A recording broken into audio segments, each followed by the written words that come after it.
সম্প্রতি জেআরবিটির মাধ্যমে বিভিন্ন দপ্তরে চাকরি পেয়েছে বহু বেকার যুবক যুবতী। বর্তমান সরকার প্রতিষ্ঠিত হওয়ার পর এক ধাপে অধিক নিয়োগ প্রক্রিয়া সম্পূর্ণ হয়েছে। শনিবার রাজ্য সরকারের পরিকল্পনা ও সমন্বয় বিভাগ এবং অর্থ দপ্তরে নয়া চাকরিপ্রাপ্ত ১৯ জনের হাতে অফার লেটার তুলে দেন অর্থমন্ত্রী প্রণজিৎ সিংহ রায়। এই দিন মহাকরণে এক অনুষ্ঠানের মধ্য দিয়ে এই চাকরি প্রত্যাশীদের হাতে অফার লেটার তুলে দেন মন্ত্রী প্রণজিৎ সিংহ রায়। উপস্থিত ছিলেন সংশ্লিষ্ট দপ্তরের আধিকারিকরা। পরে অনুষ্ঠানে বক্তব্য রাখতে গিয়ে মন্ত্রী প্রণজিৎ সিংহ রায় বলেন, স্বচ্ছতার সাথে রাজ্য সরকার কাজ করছে। জেআরবিটির মাধ্যমে গ্রুপ সি ও গ্রুপ ডি পদে নিয়োগ করা হয়েছে। যারা চাকরি পেয়েছে তারা আগামী দিনে রাজ্যবাসীর স্বার্থে দায়িত্ব পালন করবে বলে আশা ব্যক্ত করার মন্ত্রী। চায় না যে একটা জায়গায় চুপচাপ থেকে যেতে। আর্নিং এটা প্রতিটা মানুষের তার প্রয়োজন। তো আর্নিং এর সঙ্গে সঙ্গে এটা আমাদের ঠিক পার্সোনাল আমি কিভাবে চলতে পারি, আমি কোথায় এগোতে পারি। কোনো মানুষ জায়গায় বসে নেই, সবাই যে যার মতো চাইছে আরো ভালো, আরো আপগ্রেডেশন।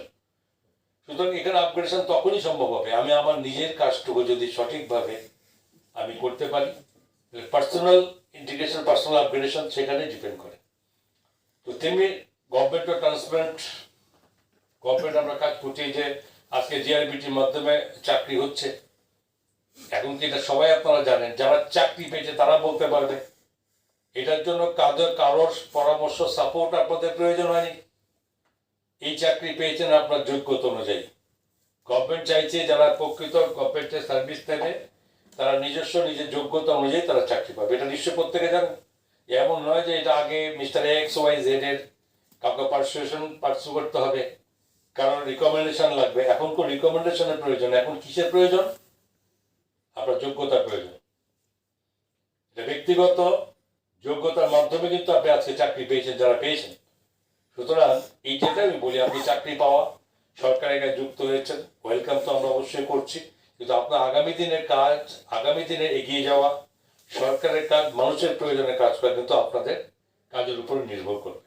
আমি আমাদের আজকে প্যারেন্ট ডিপার্টমেন্টের 14 নাম্বার নতুন যুক্ত হবে। ট্যাক্সের মতো কতজন? ট্যাক্স একজন, অডিটের 4 জন, 5 জন প্লাস 14, 19 জন। তো এটা ডিপার্টমেন্টও আমি এখন এই ডিপার্টমেন্টের দায়িত্ব আমি আছি। আমি আবারও আমার ব্যক্তিগত পক্ষ থেকে, সরকারের পক্ষ থেকে আমি নতুন যারা আজকে আসছে তাদের কাছে আমি তাদের শুভেচ্ছা, অভিনন্দন আমি জ্ঞাপন করছি এবং খুব আশা নিয়ে বলি যে আপনারা সেই কাজটুকু করবেন যে কাজের মাধ্যমে এই প্রত্যেকটা আপনার দপ্তরগুলো সঙ্গে রাজ্যের মানুষের কল্যাণে কাজ হবে। আপনি আপনার সুনাম বৃদ্ধি করুন এবং এটাও ঠিক যেটা গীতিত সাহেব বলেছিলেন। ব্যুরো রিপোর্ট, খবর ত্রিপুরা।